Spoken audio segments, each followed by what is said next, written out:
overcrowded in the 2-bedroom because some of these patients are lying on carpets or mats or a little blanket in some of these homes just because they need a roof over their head, or they need a little bit of a cooling at nights or heat at night, depending on what the situation is.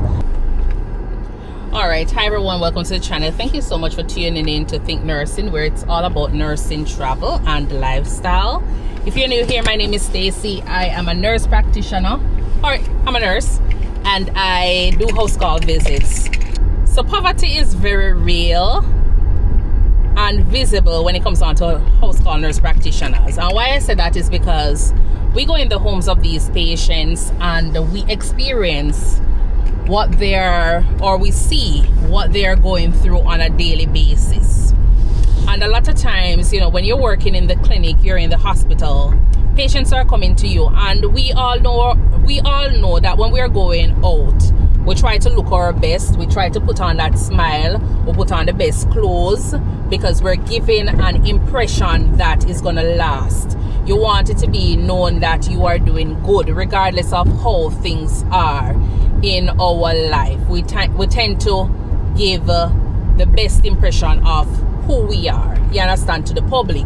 And even though it's not something that a lot of persons are thinking about, that is just the nature of us as human beings. And as a house call nurse practitioner, I've been doing this for a little over 1 year now, and I am seeing so much things that is still shocking me today, because as I say, like when I just moved to the States here from Jamaica, I wasn't expecting for poverty to be as bad as how I am seeing it nowadays.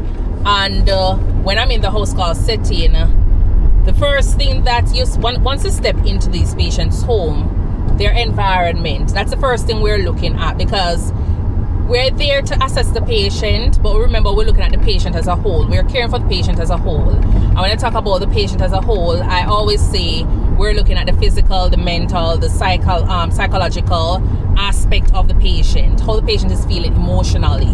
You know, all of those things are what we're assessing and putting together to make sure the plan fits the patient. We're taking care of the patient. The treatment for the patient is gonna be the best. You understand? And so a lot of times we go there and we are in their environment. We're exposed to what they're living in their home.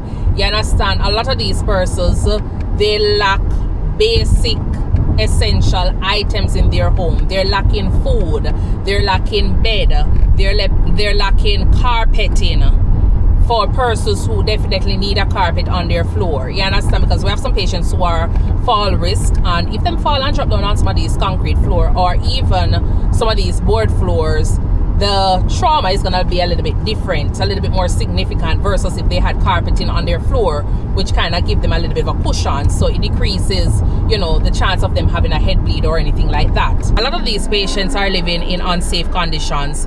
Some are lacking heating, cooling, their sanitation is just poor. Some of them are lacking food, and sometimes it's overcrowded as well, because even though, you know, we might think that, oh, it might not be overcrowded in a 2-bedroom. Yes, it is overcrowded in a 2-bedroom, because some of these patients are lying on carpets or mats or a little blanket in some of these homes just because they need a roof over their head, or they need a little bit of a cooling at nights or heat at night, depending on what the situation is. And all of this just shows me that poverty, yes, poverty, that the topic that a lot of times we don't really want to talk about, it is like so real. You understand? It points to how bad poverty is, and you won't know it until you've been in those environments to tell that this is what the patient is going through. This is why some of the patients are not able to buy their medication, do certain things that they're supposed to be doing when we tell them, go ahead and follow up with your doctor, go ahead and do this, go ahead and do that, because there is limitation with certain things. Another thing is that when you go in, you see the limitation with resources. And as I say, a lot of times these patients, they're not following up with their care. We go and see them.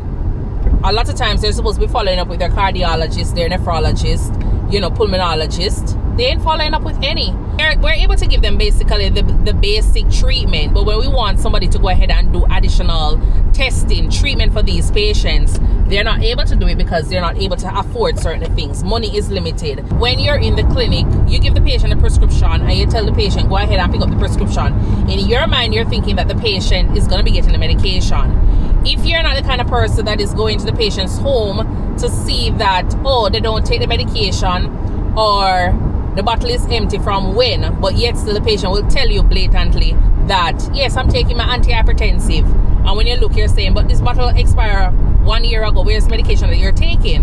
Versus when you're in the clinic setting, the patient might say, yes, I'm taking the medication. You just take their word for it. You understand? But a lot of times these patients are not telling you the seriousness of what they're going through. They're not telling you how bad their situation is, where they're not able to afford certain things. They're able to do the basic follow-up because, yes, the insurance is going to cover that.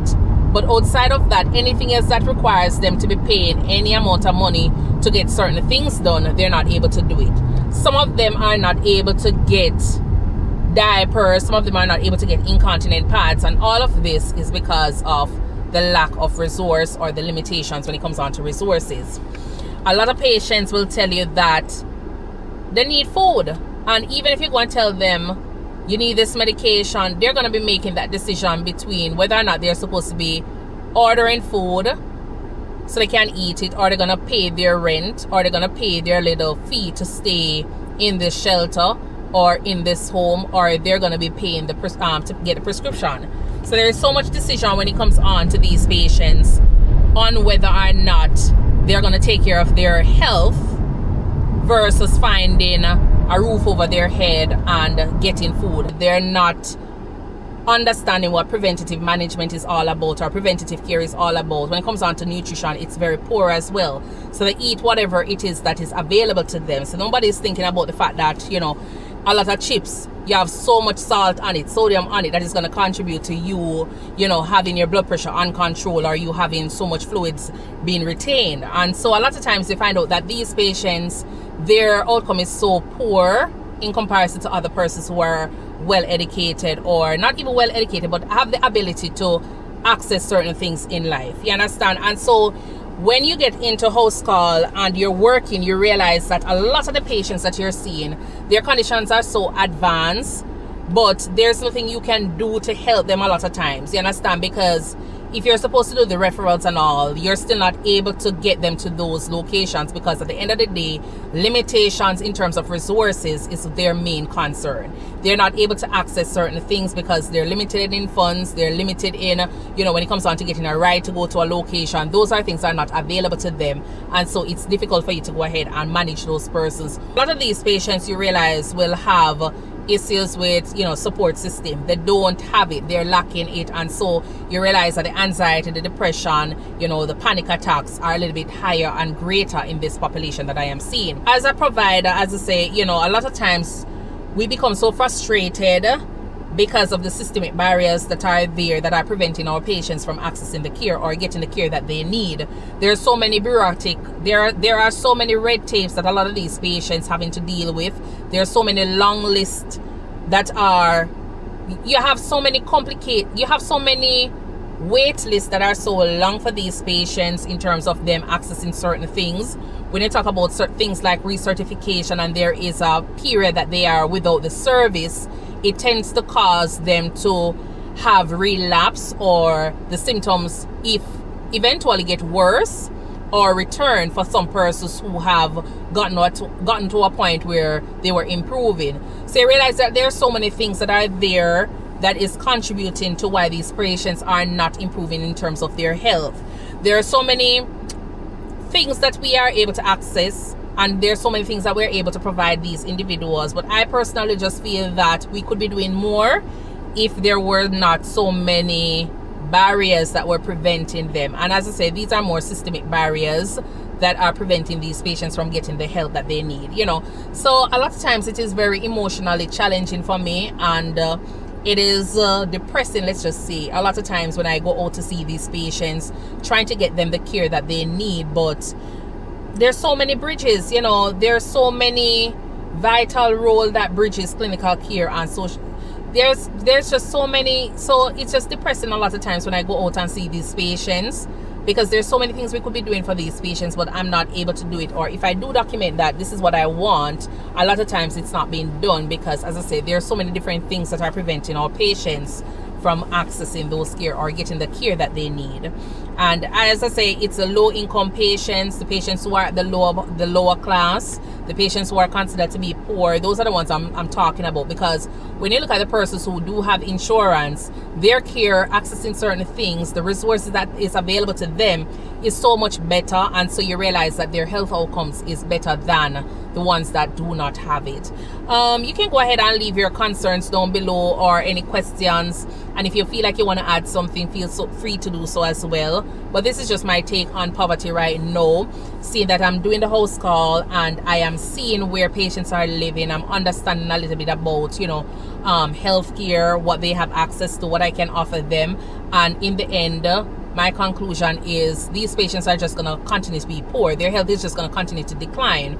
So not necessarily being poor, but their health is just going to continue to decline if we don't adjust or change or fix some of these barriers that are preventing them from accessing or gaining the best out of the healthcare system here in America. All right. Remember to go ahead and like, share, subscribe, turn your notification bell on, and remember to tune in. This is a channel where I just share information regarding nursing, travel, and lifestyle. So feel free to, you know, be a part of the channel. Until then, I will see you in the next video where we talk more about nursing, travel, and lifestyle. I will see you then. Bye.